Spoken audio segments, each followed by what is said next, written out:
Hi friends, it's me Nikki here, back with the Entrepreneur series. My apologies for having to take a break for a couple of weeks, but we are back rolling, and today I want to share with you how I went on the journey of finding my location for my business. So let's jump right in.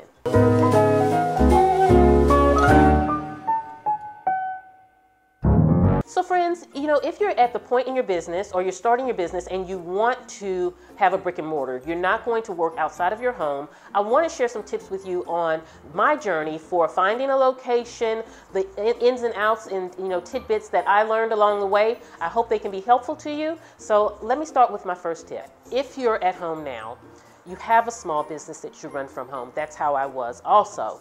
And your goal is to have a brick and mortar. You want your own separate business. For me, it was important not to get bank financing, not to use credit cards, not to get in debt for my business. I did not want those pressures.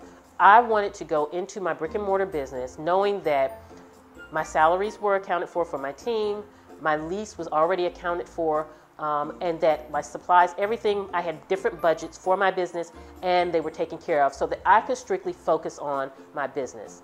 One thing that takes is time and patience, because it takes time to set budgets and save for those budgets before jumping on anything else. I don't have investors. I don't have any of that. I'm just self-ran by myself from me having the dedication of putting that money aside, and when I was ready to jump, so that now I can focus on growing my business and continuing that growth, but I have that buffer to get me through. For me, that's refreshing. For me, it takes patience and it took time, but it was so well worth it. So if you are home with your small business, you're running your business, I would recommend, if you're not ready to jump on a brick and mortar, continue doing what you do. Set that budget for your dream of moving into your business. When you hit that budget, start the process of moving into your business. Because when you get in there and you don't have debt and you don't have loans and you don't have those types of obligations, you can enjoy the process of being an entrepreneur. Do research. You really need to do your research on commercial real estate before you even jump on anything. That was key for me because I did not know a lot, but one thing that I can tell you is that it's different from residential. So it's not the same process, it's not the same concept, the pricing is not the same as if you were going to lease or purchase a home. So definitely do your research, get on the web, talk to real estate agents, and get all the information up front. So the first thing I learned in my research with commercial property is it's all about the price per square footage. So, typically when you go to rent a home or things like that, you have just kind of your rent amount or your mortgage amount. This, I learned with commercial, it's per square footage. So they may charge a certain amount per square footage, and that's how they look at it. And so that was a new concept for me, but it really helped me because the first thing I knew I needed to decide is what is the amount, what is my budget for my location, not including utilities, not including all of the extras like supplies and furniture. I basically wanted to figure out what is the lease amount that I wanted.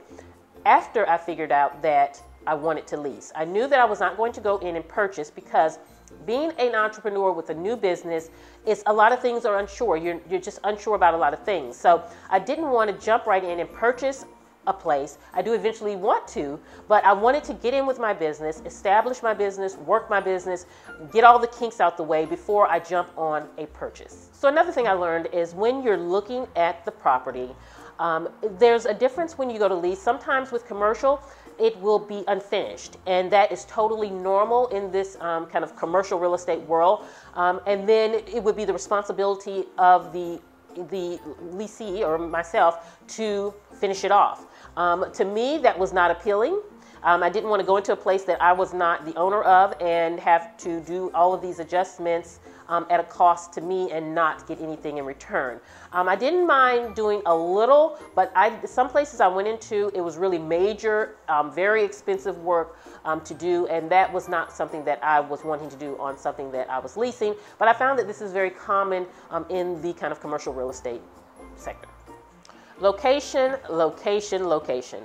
If you're having a business where this is so important to you because you need that traffic to come in, you need people to see your business, then location should be at the top of your list. Now, I will tell you that you do pay by location, because I know in the beginning I said you pay by square foot. No, you really pay by location, because the better the location, the higher the cost. And so for me, that wasn't important. Location for my business was not a factor, because it was more of a working space I was looking for. I needed an office space for myself, for my team. The majority of my business is done virtually or over the computer. Or even the business that is done outside of the computer, I'm going to my customers. My customers don't come to me.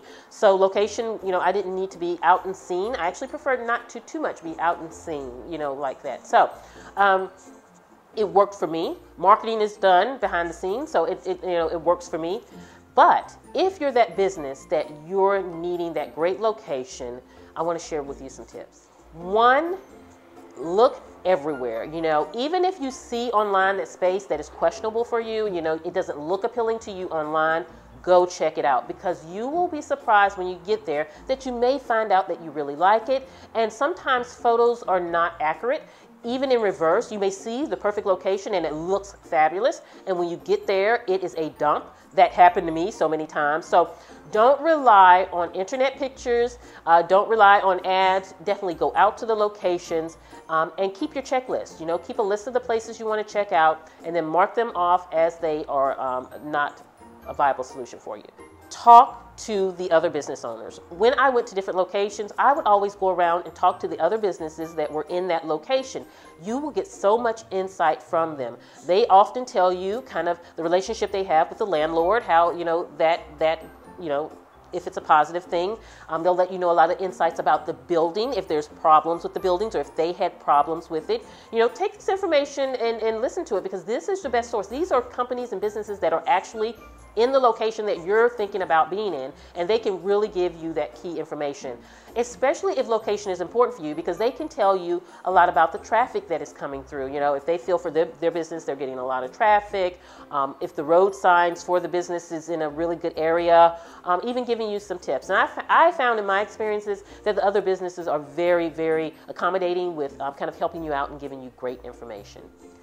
Okay, friends, so you're in your space, and now you have to furnish your space, you have to get it ready for your team, and that can be a whole nother expense, but of course, you need to have that budget and have planned for that. But you still want to get the best bang for your buck. So coming into this business, I knew about negotiating so that I can do a little minor tweaks here so that it could be the space that I wanted it to be. I'm all about bartering. You have those friends that they know how to do a certain service that you need to get your workspace in order. Then maybe you can do something to help them in exchange, and no money is exchanged. It's just I help you, you help me. That is for a small business owner, I feel like that is one skill set that you need to have. And so for my signs, I did a little bartering to get my signs, so that that's an important part of your business, is to have your signage, whether you're just an office space or you want a lot of walk-in traffic. So again, sit down, write a list of those friends and those people that you know that have a service that would help you get up and running inside of your business, and then see what service I have that can help them. And let's talk about working together, so I scratch your back, you scratch mine. Saves you a lot of money. As far as furniture, I did not want to go out and spend a lot of money on furniture. I wanted to do the IKEA route because it's very affordable. It's easy for me to kind of move it around if I need to, so it worked. Along with going on Craigslist and places like that, that's where I got my trusty reception desk. It was so, it was brown initially, so I just kind of did a little makeover project with it, but definitely very affordable. If I would have went to try and buy one, it probably would have been $2 to $3. No, it actually, when I looked online for this size desk, it was like $4,000 and up. And I got mine for $300. So I thought I got a great deal.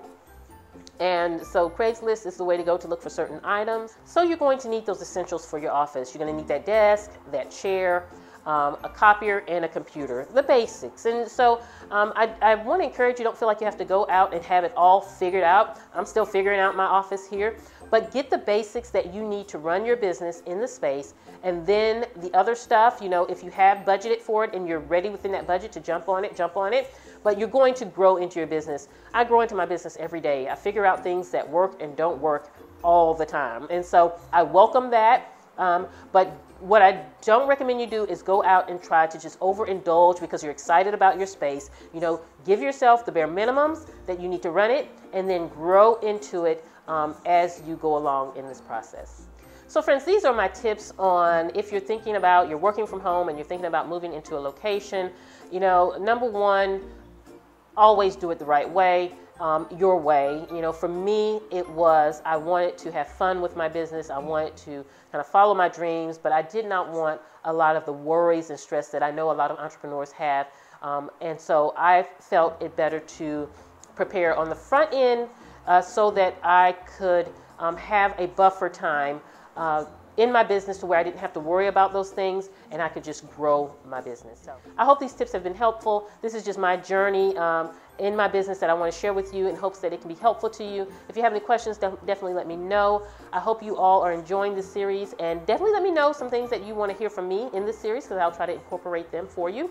Have a beautiful day, my friends. I will see you at the next video. And this is Nikki saying goodbye.